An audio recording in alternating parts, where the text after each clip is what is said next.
Hi, I'm Mr. Rosengrant, high school counselor, and we are here today with Mary Smith, the Senior Associate Director of Admissions at Gettysburg College. Hi, Mary. Thank you for joining us. My pleasure. Glad to be here.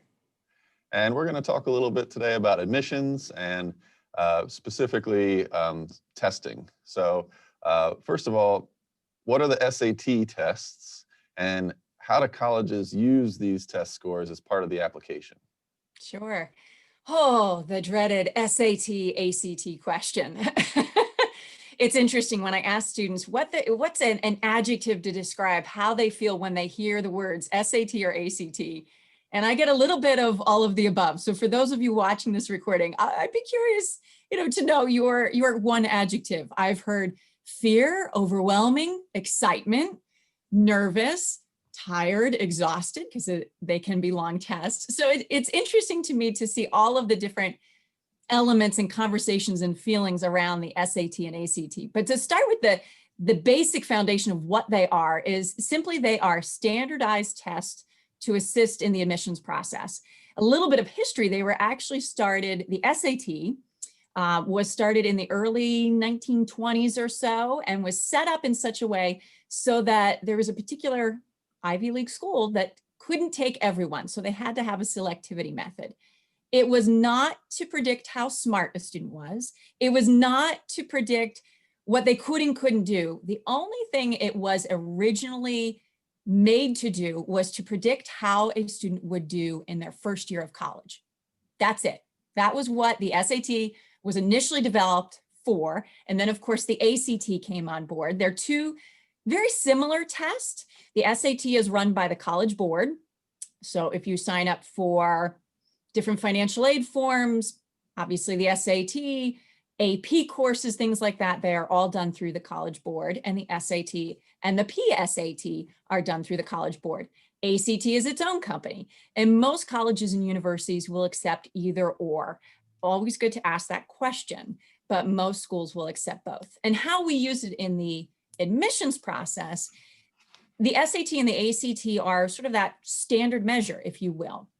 We see students at Gettysburg College, where I work, we see applicants from all over the country and all over the globe. So sometimes that SAT and ACT can kind of give us a little bit more of a level playing field in that grading scales at Donegal are very different from, say, Lancaster Country Day, from, say, DeLone, which is more in my neck of the woods, or Gettysburg High School, for example. So the grading scales can be very different. Sometimes that standardized test can be helpful in just giving us equal playing field, knowing that for some different schools, they have very different curriculums, very different grading scales, that can sometimes be helpful. But on the flip side, not always. And that's where definitely the conversation is right now, both in the media, but also colleges and universities. We've been having this conversation for a long, long time. What truly does the SAT or ACT measure, and is it truly a fair test? And that is a question that we've needed to ask even more in this year of the pandemic. So the bottom line is they're a standardized test that is often used in the admissions process. Okay, and you mentioned that some students are pretty nervous about taking a test like that. So how do students know whether or not they should take the test and what benefits there are for taking the test? Sure. I think it really, you're going to hear a lot of times, both from myself and other admissions professionals, that it depends. It really depends on what the school has decided to do. So for example, there's a great website called fairtest.org. I'll repeat that, fairtest.org. And on that website, it has a list of every school that has gone test optional. Right now, over 2/3 of four-year colleges and universities have gone either test optional or some variation of test flexible for this senior class, and many for this year's junior class. Not all, though. So that's where, once again, it depends. In terms of should I or shouldn't I take the test, it never hurts if you can sit for the test. And that's the big if. We know that many places have had the SAT scheduled, for example, and then it got canceled. And now you've scheduled again, and now it got canceled again. That is not your fault. And we understand that as colleges and universities, we get it. We're not going to penalize you for that. But if you have the opportunity, it can't hurt you to sit for the test and say, you know what, I'm going to try it. I'm going to do my best and see how it goes, if it's even a possibility. The reason I say that is because of that "it depends" phrase, because while 2/3 of schools are not requiring the SAT or ACT, there's still that 1/3 that might be. And there are schools that look at that testing, maybe not so much for the admissions process, but they might include it for scholarship evaluation. So if you have the opportunity, it doesn't hurt to take it. But know that every school is going to look at that a little bit differently, especially this year and most likely next year's class. Okay, so Gettysburg was test optional before the COVID-19, and now with COVID-19, because of some of the things you mentioned, difficulty actually getting the test and tests being canceled, lots and lots of colleges have kind of gone to test optional policies right now. Do you think that's a trend that will likely continue into next year? So we have some current juniors that are signing up for the PSAT right now, and they're trying to prepare for the SAT.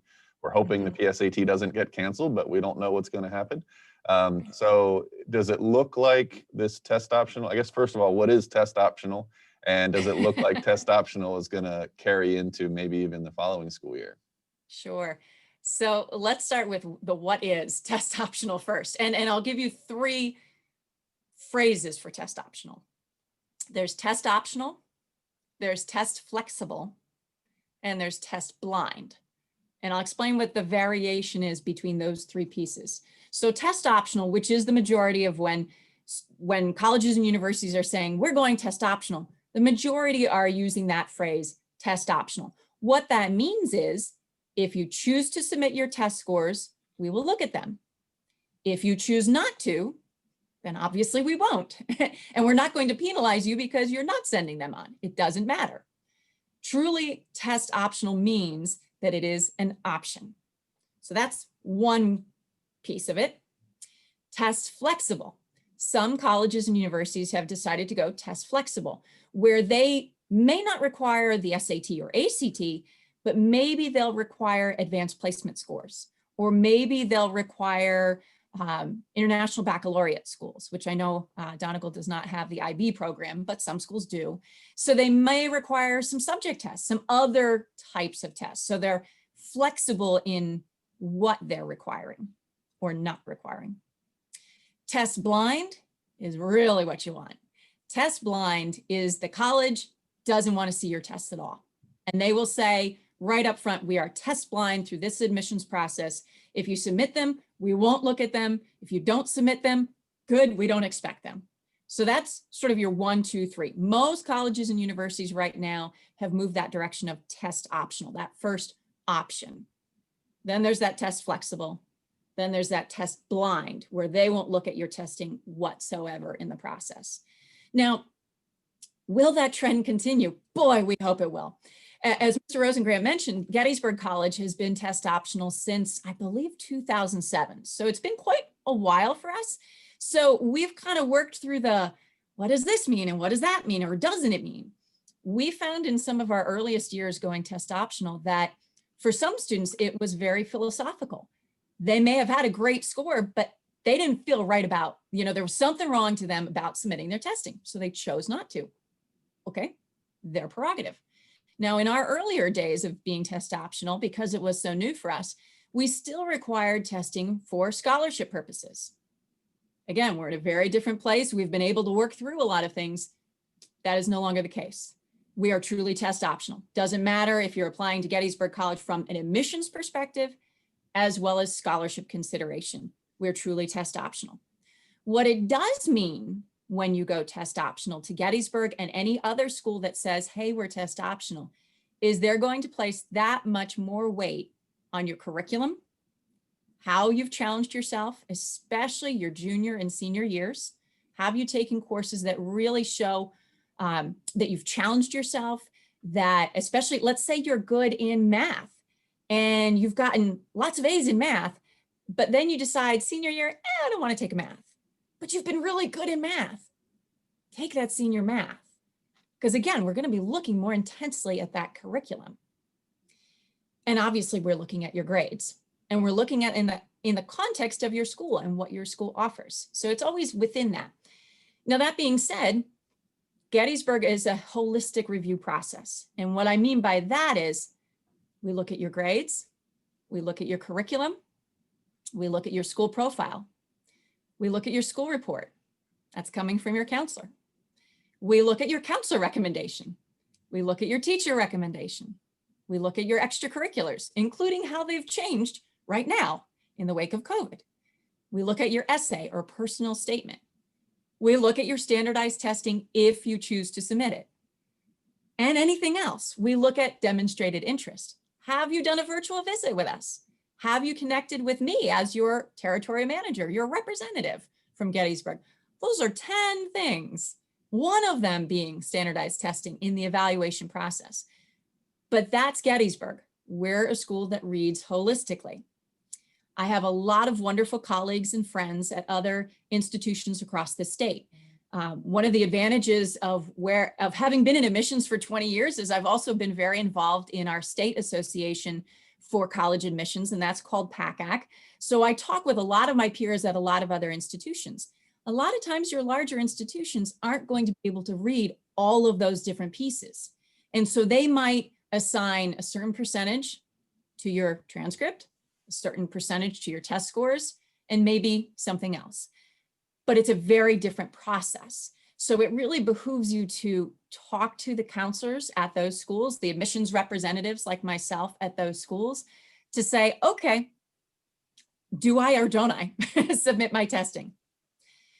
My nephew, for example, is actually in many of your shoes right now. He's a senior in high school, and he texted me the other day and he said, Aunt Mary, I got my scores back. Finally got a chance to take them. He had 3 times they were canceled on him. He says, Aunt Mary, I got my scores back.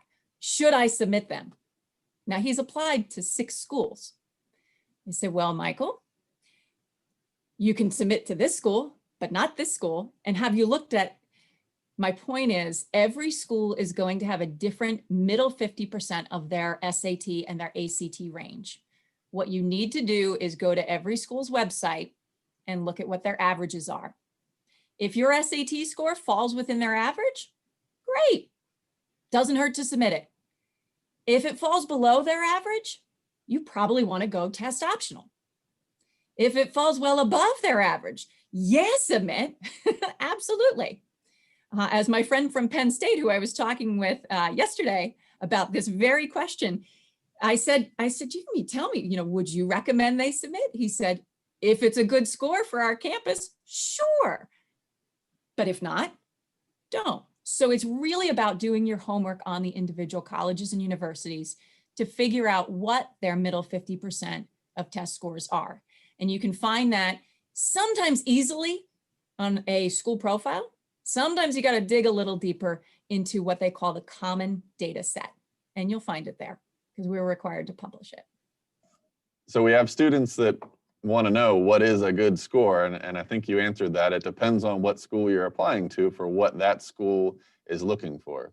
So we direct students to go to the www.collegeboard.org website, and they can type in the name of the school, and it'll show them some links on the left. One of them says applying, and then they can click on SAT, and then that'll show that score range that you were talking about for that specific school. So to answer the question that students have, should I take the SAT or not? Should I submit my scores or not? It sounds like it depends on the schools that you're applying to. So if it could potentially be helpful at some schools, but they need to look at those schools and look for what SAT scores those schools are looking for, and if their scores fall within that range. So there's not really a good score or bad score. You can't really fail the SAT test. The scores are just what they are, and each college is looking for what they're looking for. Mm-hmm. That sound about right? That's absolutely spot on. And the only thing I would add is each college is just simply a little different because of what the profile of their applicant pool looks like. Gettysburg's applicant pool looks a little bit different from the school down the road from us, for example, and that's okay, but it's understanding that context, meaning too, as you're going through the admissions process, you may be accepted at one school and not the other, or you may be accepted to all of the above. It really depends on that school and who's applying to that school. So for example, it makes a big difference if you have, like we had, 6,400 applications last year for a class of 700. So when you do the math, it's a little bit more selective in that process. So we're looking at all the different pieces versus another school that may have very different numbers. So as I tell students, frankly, this process, it's not always about you. It's very much about you, but sometimes it's the school. It's sometimes just simply because of who's applying, how many are applying, and how selective that institution is. It doesn't mean you have a bad score. It doesn't mean that your grades are bad even. It just means in the competition within that school, you may fall in or out of it. And so it's thinking about it from that perspective. So in other words, don't sell yourself short through this process. You're going to get into a great college and it's going to work out for you, just taking advantage of those opportunities there. All right, and I can add a link at the end of this video to an interview that we did with Bob Schaefer from Fair Test. And he talks a little bit about some of those things, about the fairness of the test and does the test actually measure what it's intended to measure. So even before COVID and before the major increase of colleges going test optional, there already was sort of a little bit of a trend where a lot of colleges were starting to go test optional even before COVID-19. Do you believe that there's a trend that it may become a standard practice that colleges just remain test optional even post-COVID? Is that sort of the direction that it's going because of some of those criticisms of whether or not the test actually measures how successful a student's likely to be in college, or some of those fairness issues with certain populations? I think so many of us have wanted to have this full-blown conversation, across the nation for many, many years. A lot of us as individual colleges have had those conversations with our board of trustees, have had those, kind of working through how can we change this? Because as you said, does it truly measure how a student will do in that first year of college? At one point, there was a different population and a very narrow population that was looking at college. And so at that moment in time, did it work? Sure. But in reality, it is truly not fair and it is truly not equal. So many of us are engaged in those conversations, both statewide and nationally, to say this needs to change. Now, will it completely go away? I don't know about that, because frankly, there's a bit of a business behind the scenes with all of this. And there's also incredible data that can be found from all of the information that is gathered through the testing, but it's how it's used. Is it used more for that data purpose? Is it used more for the selectivity through the college admissions process? It will be interesting to see how that goes. I was really heartened when the UC system, so the University of California system, the entire system went test optional. They're one of the largest users of the test, of the standardized test. And as more of those larger entities go test optional, that's going to force the issue. So I do see this continuing. I don't think it'll go away completely anytime soon. However, I think we've cracked the iceberg, and I think we're just moving down that direction. I'm very hopeful with that. Well, I guess only time will tell. Well, thank you very much, Mary, for taking the time to meet with us and to provide some of this information about testing and how it works with from the college's perspective of how colleges view these test scores and how they use these test scores. My pleasure, my pleasure. And if any of you students who've watched this recording, or parents for that matter, you're more than welcome to reach out to me if you have additional questions. My email address is pretty simple. It's mlsmith@gettysburg.edu. Again, mlsmith@gettysburg.edu. So you can ask me anything Gettysburg specific or anything general in terms of the college application process, and I'm happy to help. I appreciate, Mr. Rosengrant, you having me on today for this conversation. And depending on when you're watching this, I hope you are going to have a nice holiday or have had a nice holiday season. So thanks so much. Thank you.